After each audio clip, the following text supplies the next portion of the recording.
Not all advice is good advice. These are the ones that wasted my time or held me back. In this video, I'll share the advice that's better left ignored, and I'll let you know what I do instead. Now let's dive in. The first bad advice I got was to follow the pattern instructions exactly.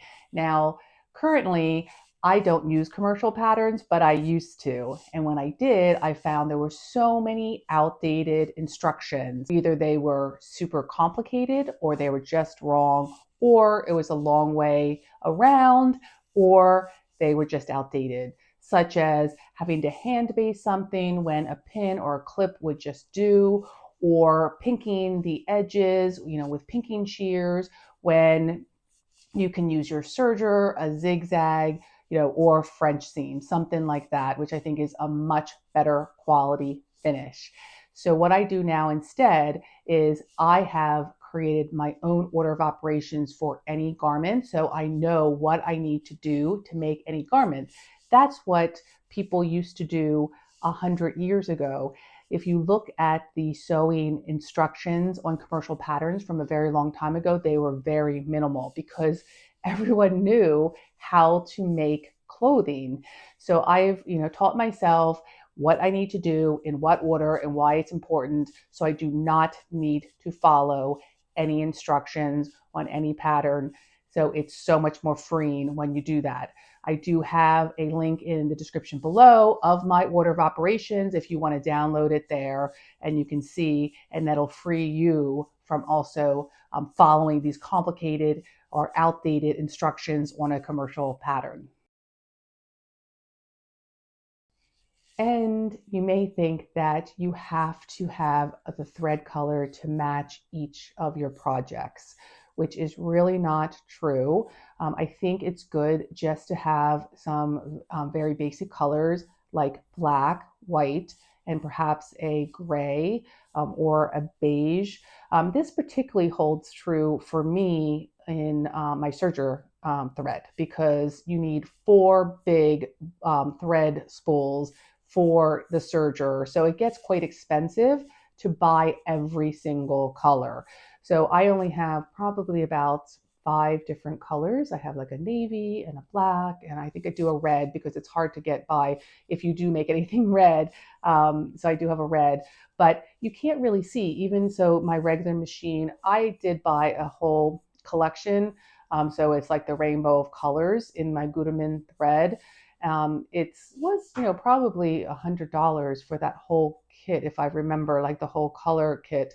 And you know what? I use my black and my white are almost empty. The rest of them are like almost full. I would say probably 75% of these colors I've never touched.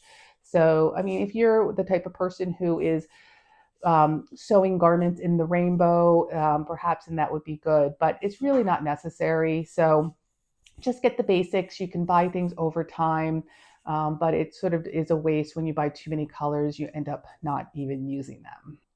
One reason you may want to have, the complementary thread color is if you're doing a top stitching or for buttonholes. So that you really would see the color of the thread. So you might want to consider that, or get a color that you like that goes with the outer garment. That would be fine as well. But your inside stitching really does not come out through on the outer side. So you can get away by doing the internal seams with like these more neutral colors. And this is the one that I really disagree with. Stick with commercial patterns, and because pattern making is too difficult. I completely disagree with this. I am not a fan of commercial patterns.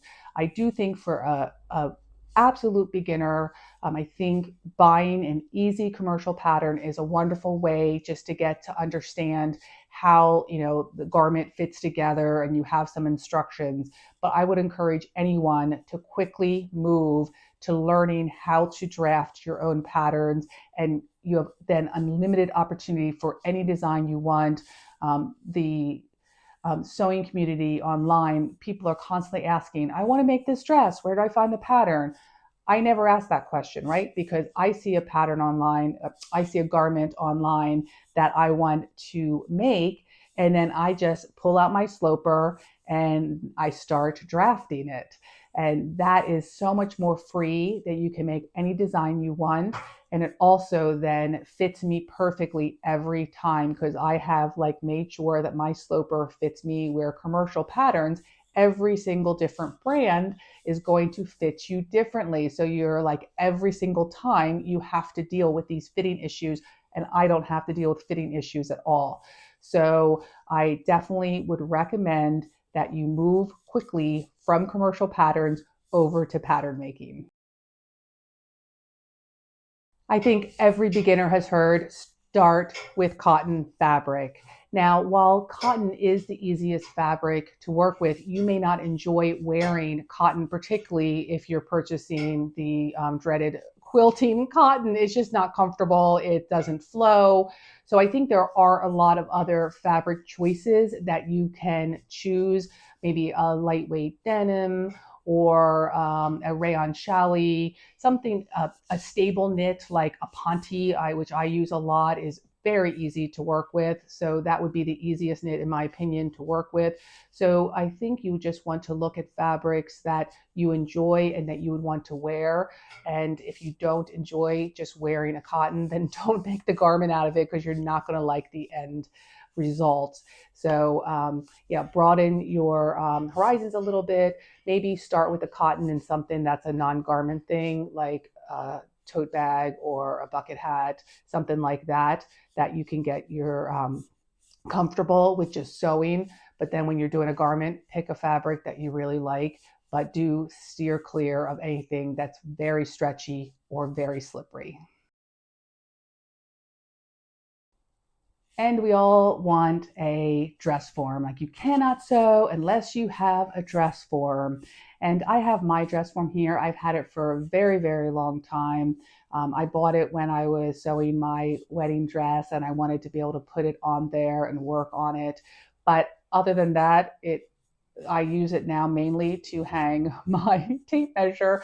Occasionally I put something on to take a picture, but I really don't use it much. So you absolutely do not need a dress form to get started. And many of them are so expensive.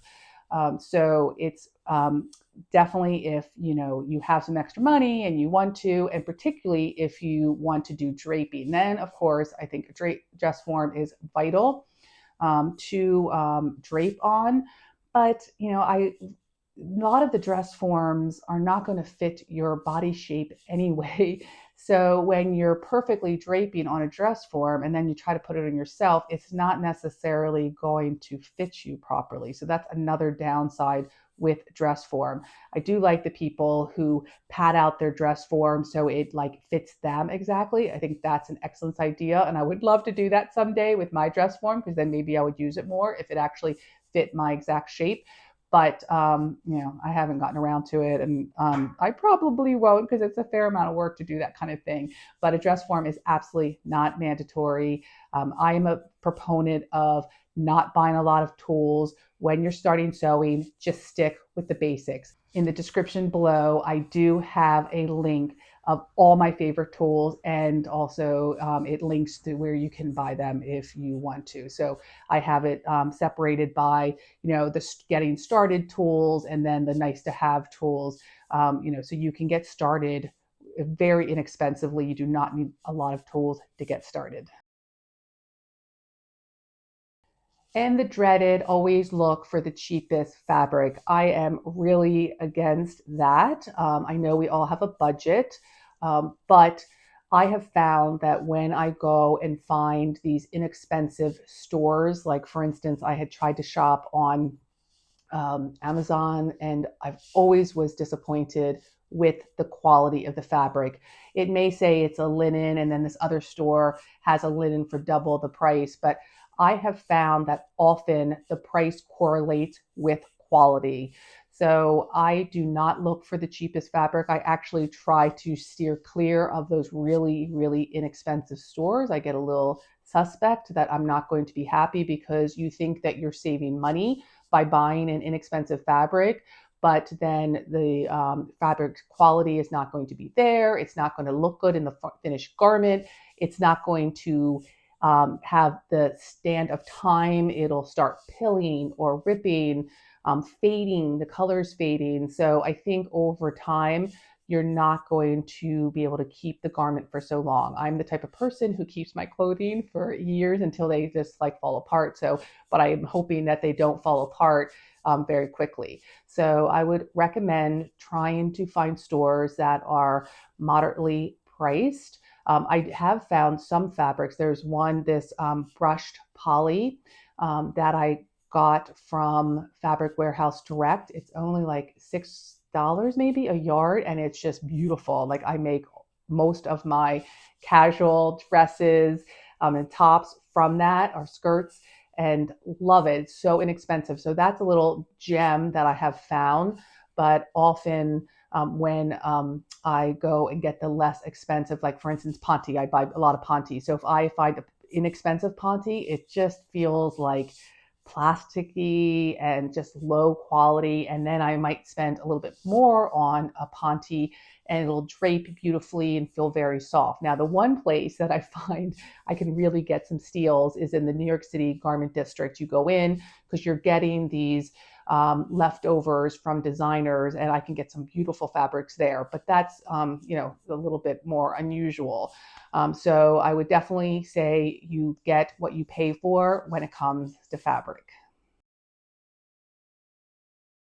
And people say that you should avoid sewing knit fabrics if you don't have a serger, which I do not agree with. I do have a serger over here and I love it, and I would recommend purchasing. This is a very inexpensive serger and it works beautifully. But you do not need a serger to sew with any knit fabric. So on your regular sewing machine, I would think every single one has a zigzag stitch that you can use, or there's also this little like lightning bolt stitch that's like called a stretch stitch. Your machine may have that. That's what I prefer to use, is that little lightning bolt stitch. But if you don't have that one, you just make the zigzag stitch very narrow when you're sewing, and that works as well. So it gives that little bit of stretch when you are working with the knit. So as it stretches out, the seam can stretch as well. Um, some stable knits that I use, I don't even necessarily, if it's a vertical, like maybe the side seams, I just use my regular stitch and it works fine. But these are things like Ponte, like it's very, very stable, and I'm not making the garment so it's stretching out. It's sort of, I'm using it as the same way I would have woven. So it has a little ease in it. So I'm not super stretching out the garment. So I have often used just my regular straight stitch on very stable knits. But if you have a very stretchy, like activewear and stuff, absolutely you need to use something like a zigzag or a lightning bolt stitch. But feel free to move into knits. I personally love wearing knits, so I would continue to sew them even if I didn't have the serger. And then if you want to finish your edges, a lot of knits don't like fray very much, so you may not even have to finish them, but you just use the zigzag. And then this is probably more of a me problem than an other people problem, but that I have to finish every project that I start. It's just something that, then when you start a project and you're struggling with it and you're not happy with the outcome, you might just put it down and then never come back to the project. And then months will have passed and you are not sewing at all. So if you do become extremely frustrated with a project, it might be a little bit beyond your level, or maybe you chose the wrong fabric, or the instructions are very confusing. I would just put it down, perhaps just store it away, and maybe in the future you'd want to come back to it. But I would start a new project, because to me, it's more important to do a project that you're enjoying doing, and not let that opportunity cost of all the time you already put into this stop you from continuing to move forward in your sewing journey. And how about you should always pin everything before you start sewing? Now, I think for beginners, it is a very good idea to pin a lot, and I still do pin a lot, but I think it's good to try to steer clear of pins, as you progress with your sewing, because it really does speed things up. Sometimes, you're going to break your needle because you inadvertently go over your pin. So I think it's a good thing to, increasingly try to pin less, or sometimes if it's just, a very super straight edge that you're pinning, you don't need to pin at all. So it's something that if you feel more comfortable with it, absolutely pin away. I do. I pin away because I want things to be very precise, but also consider you do not need to do that. Clips are also a good thing. I don't use clips, but I know a lot of people really like clips. They seem to be maybe faster, so perhaps you could even try those. And then we always hear that we have to backstitch every time we start and end our sewing. So that's, I would say, mainly true, but there are instances that you don't want to do this. So instance, darts are the perfect instance. So when I start a dart, I do backstitch, but when I come down to the tip of the dart, I just go straight off the end. I do not backstitch, and then I just tie a knot at the end, so I seal that off. Sometimes when I know that I'm doing a seam, but I know that another seam is going to cross that, you don't need to backstitch at that point because it's going to be completely sealed off. So you have to have a little forethought with that, but there are instances that you can just save that extra moment and just sew along. Particularly, I find backstitching can be challenging when I have a very lightweight fabric. So I start in maybe a few stitches and then I backstitch and then the fabric gets sucked into the machine. So it gets quite frustrating. I usually then start a little further in, and then when I come back, I have to come back and finish that stitching off. But if you are have a lightweight fabric, you can just, and you're going to have a cross, just sew straight through, and it's going to be sealed off anyway. There's very few seams that are completely just hanging out there. So I think that would be fine, and something to consider as you're sewing, that not every single start and stop requires a backstitch. The next one is having to pre-wash all your fabric. Now, don't get me wrong, pre-washing is very important, but I think some beginners are going to think that that means that every single piece of fabric will require pre-washing. When you purchase your fabric, it's very important to look at the care instructions. So the only thing that you would pre-wash are things that are machine washable. If it's suggests hand washing, then that is definitely the way you'd want to go as well. But there's things like silks and wools that you absolutely are not going to machine wash. They would be dry clean only. Also, some things like if you are concerned about shrinkage of a garment, like a silk or a wool, then I would recommend just doing a steam over it, and that would allow for any shrinkage before you made the garment. So that's something you can consider as well. If you have any concerns about whether or not you can wash a garment in the machine or hand wash, just cut a little swatch off and do a test case, because there are a lot of fabrics that you may purchase that you don't have a label, so you're not quite sure what the care instructions are.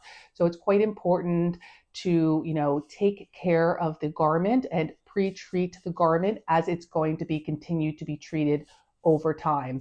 And the last thing I'll add is some synthetic fabrics are not going to shrink, so you may not need to pre-wash them. I do anyway, because one thing, if they're a bright color, you definitely want to get that the color transfer out before you start washing it with other things.